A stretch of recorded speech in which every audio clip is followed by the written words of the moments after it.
And welcome inside episode 91 of Breaking Bats, presented by Not For Long Media. My name is Justin Ayers. And today we are joined by a very special guest. He has not been on these airwaves in quite some time now, but you may remember his name and his voice and his face from the video listeners. It is Ryan Ripken. Ryan, it's so great to see you. Welcome back to the podcast. Thanks. I mean, how long has it really been, Justin? March or April, I think. Really? Yes. Wow. Well, I'm sorry that it's been so long. I mean, you got a better co-host from when I tried to help. I was there for like four episodes. You guys are crushing it, but hey, it's just great to be back on. It always is a blast though, so I'm glad we can make this work. Exactly. And Kait is here as well. I don't want to downplay Kait being here. No, Kait, how are you? I'm doing fantastic. NLCS on tonight, Game 7. I'm pumped. I'm ready to go. Dying for the Phillies to win, so we shall see. So are you on the? Are you on the? Yeah, Kait. Yeah. You're on the Phillies? You want the Phillies to win tonight? I think Rangers Phillies would be a fantastic matchup. So I'm rooting for the Phillies. Wow, I know. I think we might have to. We got some things to talk about. I'm excited about this, Justin. Does it change your guys' mind at all that Chris Mad Dog Russo said he would retire on the spot if the Diamondbacks win Game 7? Actually, no. Now that I say it, snake's alive. It's all we'll say. I would love to see what happens. If he actually lives up to that word, because I don't see that. I don't envision him quitting. I also think, by the way, I don't know if you guys saw that segment when he on ESPN and admitted that he's like, yeah, I just bet 10 grand and then popped a gummy, or before or after, whatever that was. He's a character, but Phillies Rangers would be the dream, but the D-backs are hot. Hopefully we'll find out soon enough. But I'll tell you what, I've been so happy with the championship series, by the way. Like, this turned out to be, especially after the first 2 games of each series, of going, man, this is just, the Phillies and Rangers are rolling, but the D-backs and Astros made it really entertaining for the baseball fans. The Orioles being out, which was disappointing, but just enjoying baseball, loved it. It was the best. We have a lot of ALCS talk because as you were listening to this, you know the outcome already of the NLCS. We do not. However, before we get into that, we wanted to give a shout out to 2 quick apparel sponsors, Fuel Hunt and Shoreboy Clothing Company. Check them out, fuelhunt.com, shoreboy.co. All right, let's get into it because the ALCS wrapped up last night.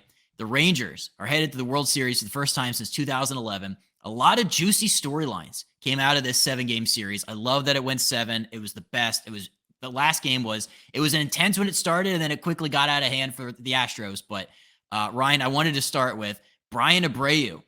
This is a big topic of conversation because during Game 5, he, of course, plunked Adolis Garcia, benches cleared, ejections.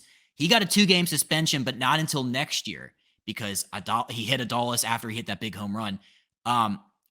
When you saw that situation unfold where Adolis got plunked and it was the first pitch of the next at-bat, did you know immediately it was on purpose? No. I mean, is it confirmed, by the way? Have I been under a rock? Did Abreu been like, yep, I was trying to drill him? No. No, it hasn't been confirmed.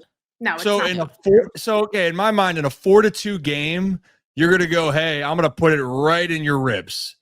In a decisive game, by the way, which, if I'm not mistaken, that was also the game Altuve went yard and the Astros won the game, right? Yes. And Garcia got ejected, I think, after that. Is my mind remember? Yep. Yes. Okay, so my mind's still working. I got a photographic memory on moments throughout my life. Specifically, if you want to know about baseball games in the minor leagues, say like in April, on like an 0-2 count, I could tell you that too. But the whole Brave situation to me, I didn't think it was intentional. And if it was stupid because you're in such a pivotal part of the game. Your season's still on the line. But the thing, if the MLB is going to suspend him, then you're saying you want to make a point, but then you're not going to suspend him for the postseason. I just thought it was, if you're going to suspend him, it should have been for the postseason. to me, the 2-game suspension to start the season is nothing. He probably wouldn't even pitch the first 2 games. Like, to me, it was nothing at all. But I guess it adds to the drama, right? That's theatrics. Fired up Garcia, to say the least. It definitely did. It unleashed the beast. Kait, what did you think about the whole Adolis Abreu situation? Because I knew immediately. This just might be my baseball acumen speaking, but I knew that was on purpose. Well, it's funny, Justin, because we were texting during the game and I said intentional ? And you said 100%. And then I'm going, wow, really? You think runners on first and second, nobody out, you're going to put Garcia on? But the thing is, looking back on it now, and also I watched, shout out John Boy, because his breakdown was fantastic on the entire situation. If you look immediately when they hit Garcia, he turned to Maldonado and it looked like his face was like, this was definitely intentional. But if you looked at Maldonado's face, he was kind of like, no, like, really, I don't want to go there with you. And obviously the history of the 2 teams this year, there have been a lot of hitting each other. So at first I kind of said, oh yeah, probably intentional. They've had a history of hitting one another. But looking back on it now, and then looking at all of the post-game interviews after, like Justin Verlander came out and said, I'm, not happy that he pimped the home run, but it was the biggest home run of his career. Of course, he should go out and stare at it and flip the bat and giddy before he touches home plate. But after the fact, I don't think it was intentional. And I do agree with Ryan, because again, we saw last night Abreu facing Garcia and everyone's going, I'm just confused. Now all the baseball fans are going, I'm confused what happened, because now the entire situation is happening again. And it's almost just like a delayed reaction on MLB's part to push it back to next year, which, by the way, is against the New York Yankees at Minute Maid, first 2 games of the regular season, which will be interesting. It's always the Yankees connection. Always the Yankees. Yeah, all roads lead back to the Yankees. I mean, like, it just made sense. Like, I didn't like the game situation, the game flow. It, like, you could throw that all out the window because, yeah, Garcia stood there and watched this gigantic home run. You knew when he hit that home run and stood there and did the whole theatrics, you're like, all right, Houston doesn't like this. And then the very first pitch, not even a curveball to try to hide it, fastball right in there, right in his grill. Yeah, of course it was on purpose. I think even on the broadcast, John Smoltz was like, oh, well, I wouldn't have hit him here. I would have waited for this to happen next year. I mean, like, yeah, but like these guys are human too. I don't know. Ryan, what do you look for to determine if something was intentional or not? Like, is it game flow? Is it the type of pitch? Like, have you been involved in a situation that is, guys are getting plunked? Yeah, I mean, I almost got a situation where I had a ball right at my head twice, and that was I had a sense it was coming, but not because of me. It was the guy in front of me. Flew out to the warning track, pimped a ball. It was in short. Talk about, Kait, this memory that I have. You don't forget these moments too either. But we were playing at Penn State at the time. So State College is the Cardinals short season team with Auburn Double Days, the Nationals short season team. Our player before he flies out to the warning track, him and the pitcher start jawing at each other. And I'm up next. And I could tell he was mad. And the thing was, I knew the pitcher too. So I was like, well, maybe he's just got a problem there and we'll let that be. I get a ball right over my head. And I'm like, okay, maybe it's a little bit out of control. Then he throws another one, knocks me on my ass. And he just stares at me. He doesn't say a word. And that was the end of it. And I see him out after the game. And he's all trying to be buddy. And I'm like, don't you buddy me right now. And he go, long story short, I said, you do that again, I'm going to whoop your ass. And that was it. It was a line of saying specifically, this is what really set me off. I know it's a little off topic, but he says, oh, if I wanted to hit you, I would have. And it goes, I know exactly where it's going. I go, really? So why were there runners on base? Did you mean for them to hit the ball? Would you pitch it where you wanted to? Don't give me that bullshit. I said, if you were to go and hit me, go for the back. I don't rather not the ribs, but the meaty part. Don't go head hunting. I hate that. For the game, though, specifically, players can have grudges. Players can be ticked off. People can be pissed. It can come from managers too. I mean, even old school ways. If a manager had a problem, even if it was the circumstance of the game would suggest, hey, it's too close. Don't do it. Some managers or players take it into their own hands and say, no, I want this to happen.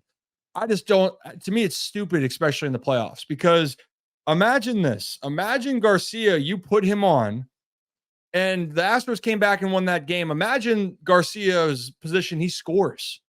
And granted, it's all the what ifs, but I have heard of moments and seen moments where your aggression or the intentional design ended up screwing the team. And that's the part for me where I think it's stupid, because as much as your emotions are there and you're mad or you feel a certain way, your goal is to what, Justin? What is your goal when you're in the playoffs? Win. Win a World Series. Why are you playing the entire season? To hope in the playoffs that your emotion for one batter, you plunk them, that could cost you a chance at a World Series? To me, that's where my mind goes of what's at stake. But I can't sit here and wholeheartedly tell you that everyone thinks that way, because clearly there could have been some intent behind that.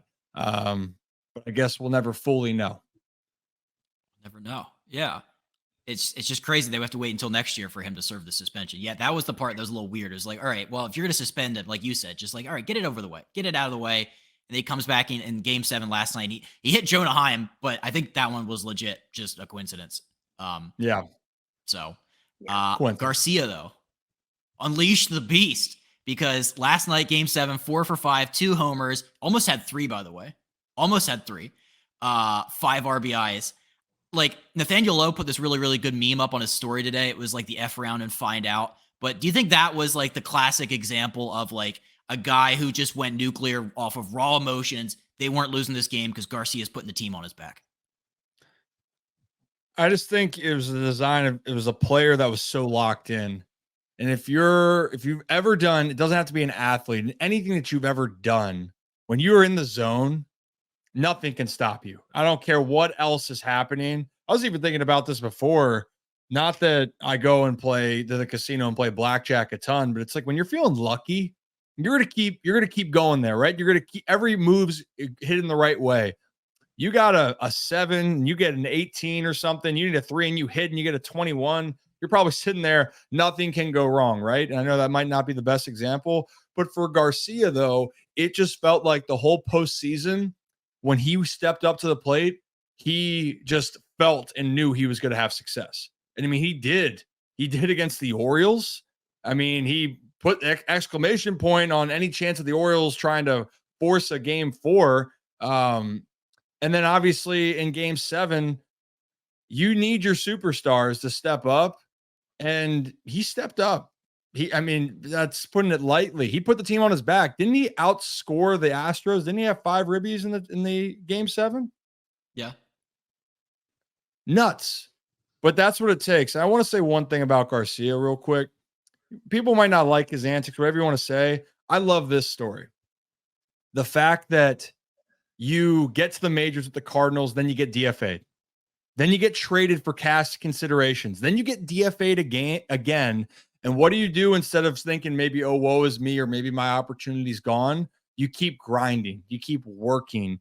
And all of a sudden, you become an all-star. And then you're an all-star again this season. And now you're an ALCS MVP, and you're a huge reason why your team is going to the World Series, and you're going to have a chance to live out a dream. And I think that part's outside of baseball. It's like, hey, when shit hits the fan, how do you react? Garcia reacted, and I think that his adversity helped pave the way for him to be, when these moments came around, he already went through the tough times. Now he's going to try to embrace it. And boy, did he embrace it. I like that. Kait, do you think not enough people are aware of Adolis Garcia's superstardom? Because I like that word. He is a superstar, because if you look at the last 3 years, he's basically been 30 and 100 every single year. And I think up until this playoffs, 99% of people had no idea who he was. Well, yeah, absolutely. And even if you looked at the start, everyone's saying, Corey Seager, Marcus Semien, they're just going to carry them throughout the playoffs. And I feel like in terms of Garcia, it was just that nobody was really paying mind to him as much. And I also think, to Ryan's point, like, he's the type of player that's saying like, oh, you're not going to pay me any attention? Well, watch, I'm going to force you to pay attention to me. I also think there's a lot of similarities with people that just shine in the postseason, but also back to the Abreu point, like we saw what happened with Bryce Harper when Garcia made the comments. And I feel like it was very similar with Garcia as well. He thinks Abreu threw at him, and he's like, you know what? I'm just going to come back even stronger now. And you can't, it's funny, like Derek Jeter said this on Flippin' Bats podcast last week, you can't like teach someone how to succeed in the postseason. Like you could have all the talent in the world, but just some players succeed so much better under the bright lights than others kind of like fold under pressure. What did you make of it? Well, I think you're right about the point about there's playoff stars that come in unlikely places, like David Freese. Like that was the highlight of his career, was the playoffs with the Cardinals. And there's guys everybody has these names in their mind of guys that didn't really do a lot in the regular season, or maybe they did, but just didn't get the recognition. But like Travis Ishikawa, 2014 Giants, like guys that people have never heard of, but when the lights are brightest, there's something ingrained in them that's like, yeah, I'm just going to go ball out, send the Giants to the World Series, whatever. I love Garcia. I got to see him play this year, not to brag. Went down to Texas, got to see the Rangers play. I've heard nothing but great things. I also heard he's a great locker room guy. Like I read a piece in The Athletic about it. Just like everybody loves him, always got a smile on his face.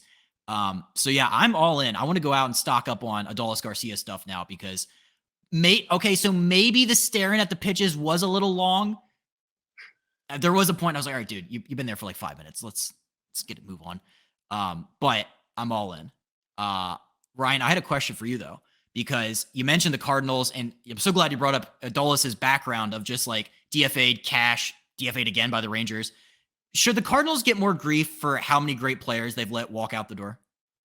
Oh, I was just about to say, another player that has shown up in the playoffs too, and is also a superstar. Well, is Randy Arozarena for the Rays? Talk about a guy that also shows his personality when he plays on the field. And by the way, I'll just say this. I'm fine with guys. You want to talk the talk, walk the walk, but just be aware that not everyone is going to like your talk or your walk. And so that's what you got to be careful. And you could say that's old school or not. That's just in anything. People are going to hold that. You got to be careful who you're dealing with. But anyway, for the Cardinals, an organization that has been so stable for so long, this is the first year really that I can remember that was probably their most unsuccessful and just flat out disappointing, because even on paper, their team was good this year. And then it's just icing on the cake to me that the two guys that they let go, because every team has it, by the way. I think that's the one part to say, like, Kate, I'm sorry, because I know you're a Yankees fan here. Aaron Hicks left New York, and he did not look like that Aaron Hicks playing for the Yankees. And I know that made you feel great seeing him just have success in Baltimore. Yep. But that's my example, right? So I don't blame the Cardinals for that. You make a decision, you live with it. And the Orioles had those as well. Mike Yastrzemski left Baltimore, went to San Francisco, became an all-star, right? The Orioles had to make a decision. And that's just how it works. I think more so for the Cardinals was it felt like it was supposed to still be their division, maybe with Milwaukee. And now you're having this conversation of, well, where do they stand? Because the Cubs are better, Brewers are better. I don't know where Arenado and Goldschmidt aren't getting younger. And so I think that's where that next wave, and also Jordan Montgomery, safe to say, talk about stepping up in the postseason. He might have been the best trade acquisition at the deadline, to be honest. So that's what I think. I mean, yeah. I think that's all I got. Starting outfield, you can make a very good all-star starting outfield with the guys the Cardinals let go, because you could throw Lane Thomas in there too. That's right. I played against Lane too, by the way. The guy can hit it. He can swing it. Good guy too. Quiet, but yeah, it makes you wonder a little bit more, right? It doesn't feel good when you throw out those names. Zach Gallen, Sandy Alcantara, Jordan Montgomery. We could do this all. Although you're right, the Orioles do have a lot of names that we could just rattle off, like Yastrzemski, Arrieta. So Arrieta. Oh, Arrieta, Gausman. Gausman. Yeah. Granted, Gausman, it took a few places to get going. And here's the crazy thing too, and then the Orioles benefited. The Miami Marlins released Felix Bautista in the minors. They're like, yep, no thanks. And then it took Felix Bautista 7 years to get past A-ball. He's pretty good. He's a pretty good pitcher. So that's the part where it really is, where I tell people it's a lottery when it comes to finding out what you have. And you might not hit the lottery on the first time either. And I think that's why you hear these stories of where these guys come from. I can't believe they let this guy go. It's because teams have to make a decision. And if they come to that decision and it's not working out, they're going to move on. And for the Orioles, Kevin Gausman was a guy, it wasn't working, so you moved on. It didn't work in Atlanta, so he moved on. It took him a while.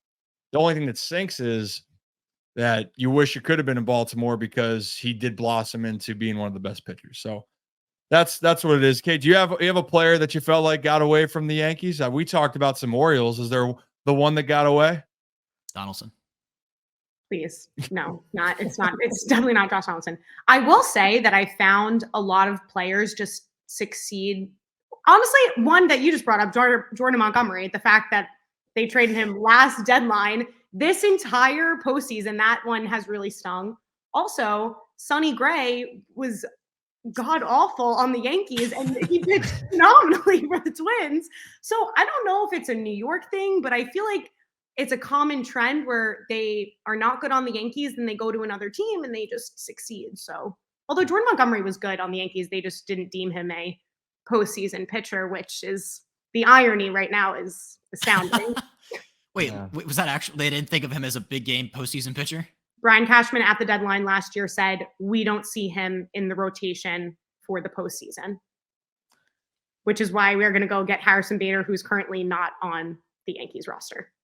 It's great. It's fun. It's a full circle moment. You're not bitter at all. No bitterness. Never. I'm the optimistic Yankees PR woman. Jordan Montgomery, South Carolina. Go Cox.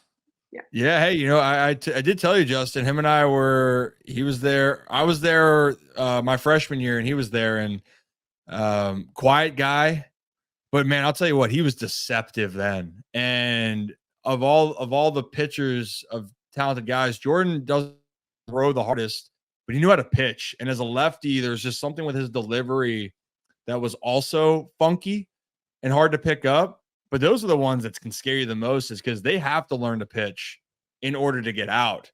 Not the guys that you throw 103 and then you figure it out and you're like, well, it makes sense why you throw that hard. Jordan learned how to pitch. And I think that's what helped him a lot this postseason specifically, is that he learned how to pitch. He figured out himself, and then he became so good with his game plans. And then once you have that confidence of what you're doing, it's you can do some things that are pretty spectacular. And he has. Now, he didn't have his best start against the Orioles per se, but in every other moment, he did his job and he did it extremely well. I love that. I wanted to stick with Rangers pitching because Mad Max Scherzer, he only pitched 2 2/3 in Game 7, but I saw him stalking around the mound. I saw him in the dugout looking possessed. I had a thought cross my mind of just like, he didn't have his best stuff, but is the generation of like big game pitcher, bulldog, psychopath, is that a dying breed in Major League Baseball, you think? Because I don't know how many other guys are out there like Mad Max stalking around and not letting people talk to him. Well, there are more people like that. I will say there are some very intense individuals, but Mad Max, he is who he is because of some of those traits and characteristics, and maybe that's just a part of how he focuses in. Yeah, I wouldn't say that, because I'd say Verlander, for the most part, he goes about his business his own way. Now, granted, obviously didn't turn out as well, but I mean, his pedigree speaks for himself. I don't know. I don't know how to fully. I think there are guys, but they might not be as, I don't want to say not as content provoking, as Mad Max, and I remember even him throwing live BPs on the backfields in spring training where you felt like it was the World Series, where he's just dialed in. I think I remember the time I wasn't even in on this, but someone else was hitting and I think got a hit, and he's like, get the fuck back in there. And he's like, okay. And the guy got back in, and then Max struck him out. And then he's like, again, and he got back in and struck him out again. And again, that was a story that that stuck with me. With that one specifically, I decided to keep going, but a guy told me later, he's like, yeah, Max just kept bringing him back in. And That type of intensity, I don't know if you're to have that on a consistent basis, but that's what makes him great. Honestly, it's special. Now, are we going to see that greatness in the postseason? I mean, guys, Kate, you guys can tell me. I don't think personally he's trying his best, but I think he's just going to be so limited because I do think he is still pretty banged up. I think this might be his last shot in his mind to win a World Series. So why not give it everything he got? Yeah. I think he's sorry. I forgot. I'm allowed to curse on here, by the way, right? Yes. Yes. Okay. Yes. Yeah. Awesome. That's a fantastic. Every time I have somebody on associated with the Nationals or any team he's been on, we are like, all right, Mad Max stories. And they're always just like backfield spring training, doing bunting drills. Like Will Crow was like, this guy's crazy. Like he's taking it way too seriously, trying to bunt balls into a bucket. He's built different. I think he had a quote. He said, you gotta want the ball in these situations when the time rises and the pressure is on, all the chips in the table, you gotta want to go out there. And I'm just like, you don't see too many guys like that with the way that bullpens and analytics and short rest. Mad Max he wants the ball in these big games, and it's his fifth start in a postseason winner take all, and his team has won 4 of those starts. I mean, this is rarefied air for Mad Max, and you're right, it is a little sad because his body is deteriorating rapidly. So enjoy it while we can. We interrupt this episode to bring you a word from the official sponsor of Not For Long Media and the Breaking Bats podcast, the original Fudge Kitchen. It is a staple of the Jersey Shore with 6 locations in Cape May, Wildwood, North Wildwood, Stone Harbor, and Ocean City. The original Fudge Kitchen makes all of their fudge in-store guaranteeing a delicious product, so stop by and let them know that Not For Long Media and Breaking Bats sent you. Check them out online at fudgekitchens.com as they are shipping fudge and sweet treats all across the country. Now back to the episode. And I think even... No, sorry.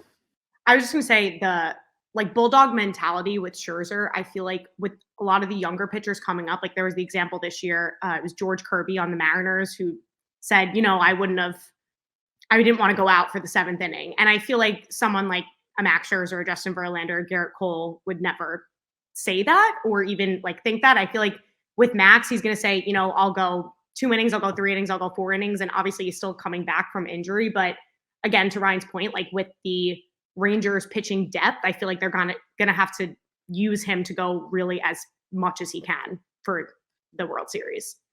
Great point. Yeah, I was gonna say, Kate, that you brought up Garrett Cole, and I know, I'm sorry, the Yankees.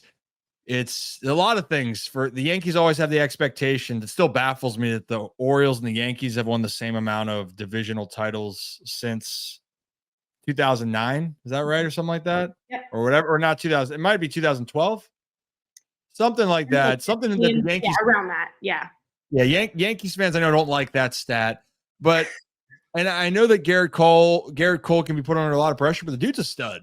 He really is. And that was a guy, as a baseball fan, and I just want you to touch on that.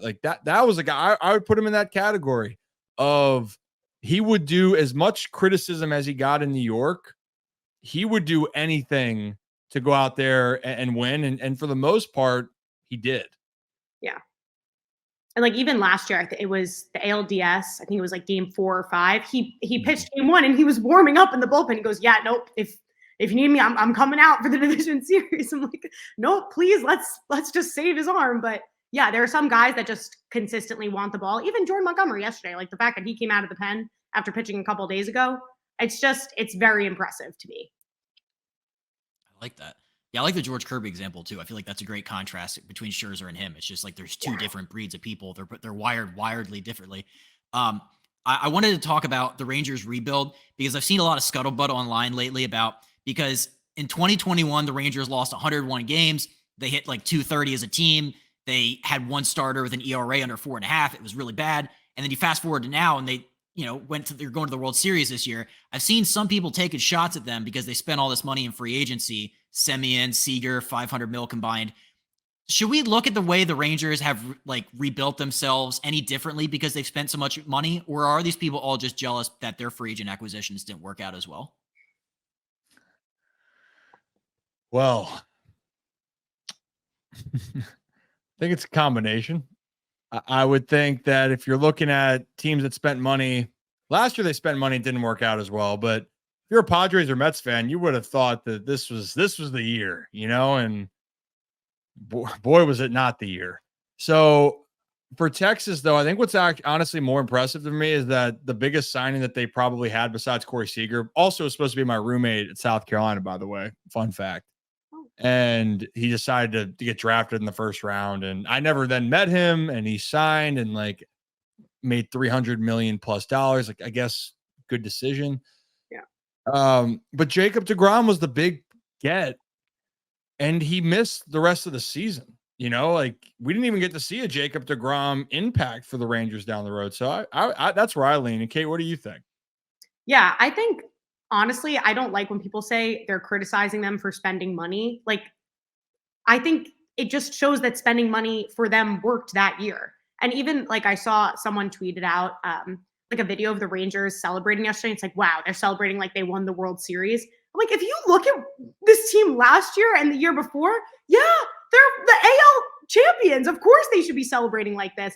And I feel like it's just a lot of people not realizing how much they've grown throughout the past just 2 seasons. 2 seasons, they went out and spent all this money, but they, Eovaldi worked out, Seager worked out, and then even deGrom. Can you even imagine this Rangers pitching rotation with Jacob deGrom? It would be a lock for the World Series. So I commend them for spending money and for it all working out in the end. Justin, what do you got? I was having this all the origins of this. Where I was texting a friend of mine about who we're going to root for in the playoffs because all of our teams are out. Cubs fan, Orioles fan, whatever. Also, I have 10 other teams. Yeah, I was going to say you have plenty of teams. What are you talking about? I have the Rangers pennant over here. I can bring it out. Ridiculous. But he was just. I was like, dude, I'm going all in on the Rangers. I was like, I love them. The way that they turned it around so quickly. It's a great story, great underdog story. He's like, they can't be an underdog when they spent $800 million in free agency and they didn't build their team the right way. And I'm just like, I feel like people get jaded by success, especially success like the Rangers have had. I think most people just get jealous or blinded by oh, they're just like the Yankees and Dodgers. They just spend whatever. They just buy teams. They didn't do it organically. These aren't the Rangers guys that are homegrown. And I'm just like, I feel like that's a wrong way to view success in baseball. Yeah, not everybody can be Tampa and spend $67 million and have all these games. Sometimes if you have the resources and you're in a giant market like Dallas, yeah, why not go spend a little money on people? I don't know. That just made me mad. And I saw some people online oh, okay, cool. They spent some money. Big deal. I don't know. That bothered me. Yeah. Hey, the other part too, okay, you brought up that people were saying that they're celebrating like they won the World Series. I brought this up with Colin when I went on his show recently.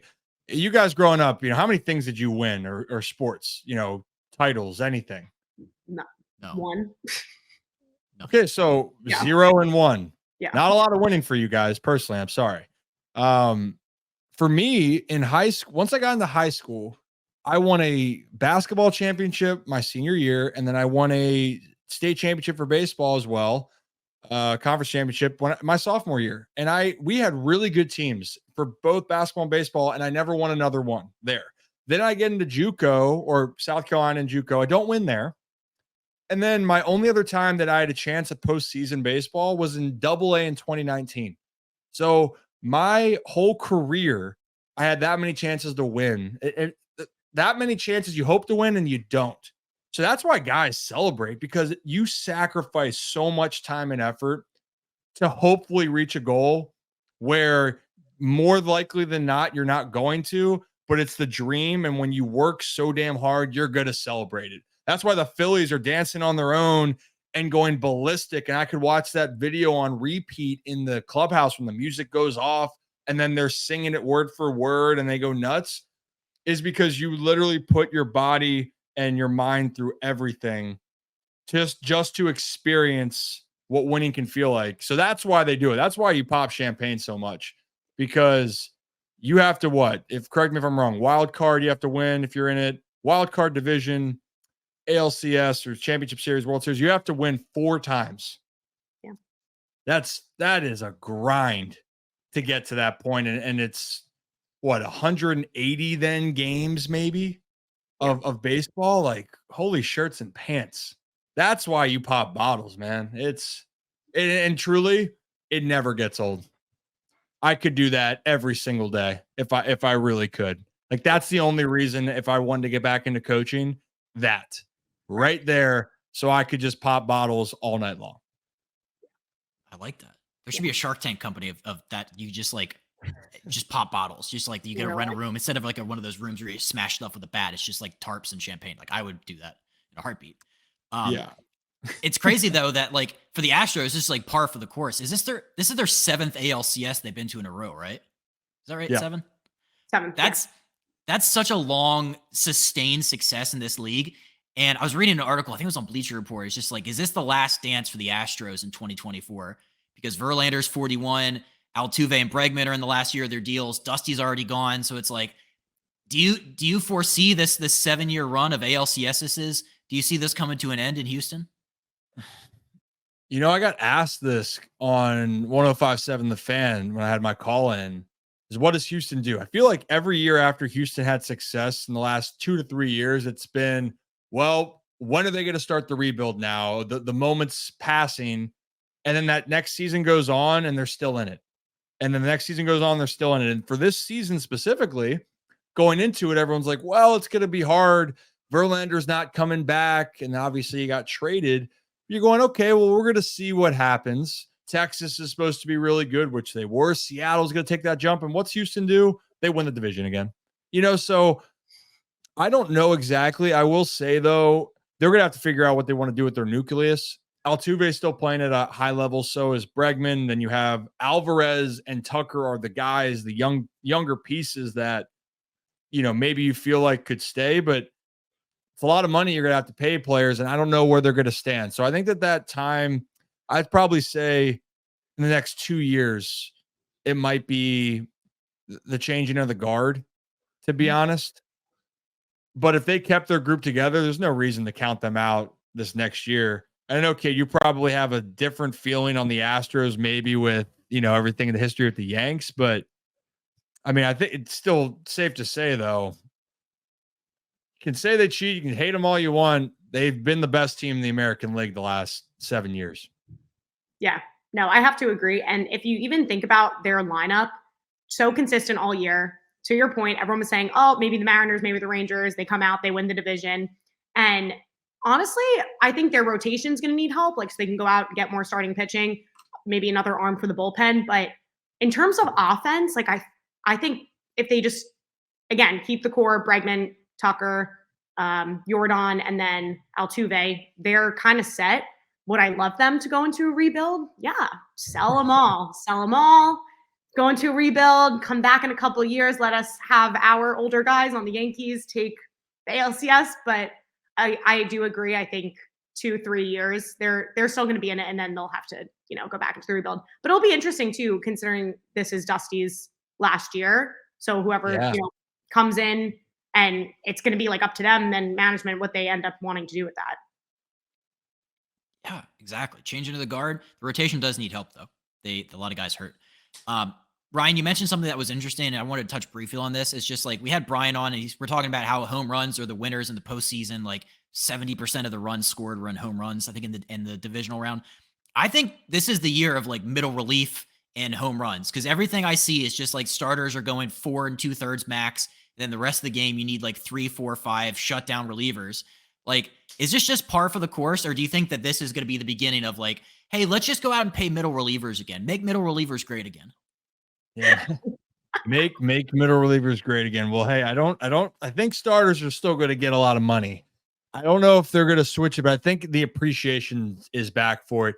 Being a middle relief guy kind of sucks, if I'm going to be completely honest, mainly because you sometimes have to eat it. You have to eat the innings when things aren't going well, and then that hurts your numbers. And then on the flip side of it, you're like, hey, come into a big situation, and if you have some struggles there, or you do well, okay, well, that's your job. You're supposed to do that. So you don't get the glory of being a setup guy or a closer. You're just kind of going in there doing the job that needs to be done.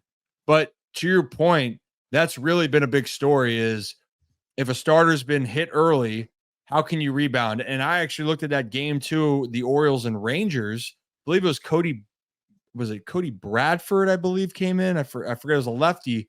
And for me, he was the unsung hero of the game because he came in, I think, through three or four scoreless innings for the Rangers and kept the Orioles away. And they kept trying to fight back. But that's a guy that no one talks about because, let's just face it, the offensive power of the Rangers was the storyline. So I'm with you. I just don't know if it'll be a big shift, but the team that's able to, if you can keep your team in the hunt, keep them in the fight, and that's what kept Houston in the fight. They were able to stay in it because of their relief pitching. So you stay in the fight, good things can happen. My favorite middle reliever from this year, Josh Spores from the Rangers. 5.5 ERA in the regular season, 1 ERA in the postseason. Every night he pitched, basically. It's crazy. Middle relievers it's back in vogue to be a middle reliever. All right, a couple last quick things before we run out of time here. The Padres managerial search. Bob Melvin out. He's going to San Francisco, going back to the Bay Area. It's either Mike Schilt or Ryan Flash Flaherty. They could either go a couple directions with this. Schilt, the veteran, established, he's managed before, or you could just do first-time manager again, which the Padres have done unsuccessfully a couple times before this. How do you see that playing out in San Diego, and what do you think is needed for a locker room full of superstars? Well, I think for Flash, I would love to see him get the opportunity. It'd be really cool. He's a great person, and I think he will be a great manager. The only conversation that would be had is with all the superstars and being a young manager and the pressure, even though San Diego, quote unquote, not a big market, the baseball world is going to be magnified on the Padres as long as they have that lineup and as long as they have those players. So that's the one thing I am concerned about, in the sense of, is Flaherty going to be able to handle all of that? And if things go wrong that maybe are out of his control, is that going to be, a strike against him? So I think the Padres are really going to have to look in the mirror, but they did just have a veteran manager where things didn't work out. So maybe you shake it up. If you have someone that you think brings life and excitement to a young group, then why not? I mean, we saw it in Baltimore as far as he'd been there for a few years, but Brandon Hyde stayed through some tough times, and the guys love him, So if Flaherty has that love from the players, I think that would be, as far as the new face. I know I'm mentioning Flaherty a lot. I really do think he has a chance to be a really great manager. But that's going to be the question the Padres are going to have to answer. I'm a Flash guy through and through. Yeah, Flaherty's been my guy. I think he would do great. Let's change the vibes up. Let's get Flash in there. Guys like him. He's probably the Manny Machado whisperer as long as they've known each other. So maybe he could be the one to navigate them through the locker room tension there. All right, before we get out of here, let's do some predictions that will be null and void within the next 3 hours. So who's going to win Kate, we'll start with you. Who's going to win the NLCS, and who's going to win the World Series? All right, we're going Phillies are winning the NLCS. And if the Phillies win tonight, I've predicted every single series correctly. So I really need to be careful. But I think Phillies. Okay. Wow, your reputation's on the line here. I My like reputation is literally on the line. That's a legacy pick. Thank you. Ryan, what about you? Predictions that will be null and void in 3 hours? Well, I do think Philly wins, and for the longest time I was thinking it was going to be Philly, but give me Texas. I think Texas, something's going on with them. Don't know what it is, but I think Bochy's got that magic as well. They're playing at an extremely high level. And if they can win on the road in Philly, then if it's them or Arizona, whoever it is, I think that they're going to continue to hit. That's the best lineup to me that's going to be the difference. So give me the Rangers to finally take it home. It's the Rangers year. I've predicted this. I've always been on the Rangers. I've never said anybody else would win the World Series. Don't check that. I have been on the Rangers all year. And we will continue to ride that wave to their first World Series of franchise history. So straight up Texas. I don't know what other rallying cries they have, but it'll be so much fun to watch Nathaniel Lowe hoist the World Series trophy. Great guy. Okay, Ryan, this has been fantastic. Thank you as always for coming back on the podcast. Welcome back anytime. You have a lot of stuff going on that I would love for you to quickly promote. It's the Ryan Ripken Show. Give me the rundown. Well, so Ryan Ripken Show on the YouTube channel. Good to have the All Script with Rip podcast, which I started last year, but I'm ramping up to do season 2, just trying to do things right. So, but everything's going to be on Ryan Ripken Media on my YouTube page. That's where you can look it up at Ryan Ripken Media. I'm on Twitter, X, or whatever you talk, or whatever the kids say. I'm on all of those, X, TikTok, and Instagram. But really, I just love talking sports. Specifically, if you have a lot of baseball questions, I've been around the game a lot. Would love to interact. So you can find me over there, ask questions, and I'd be happy to answer any thoughts or concerns that you might have. I love it. Thank you as always for your time, and go Rangers.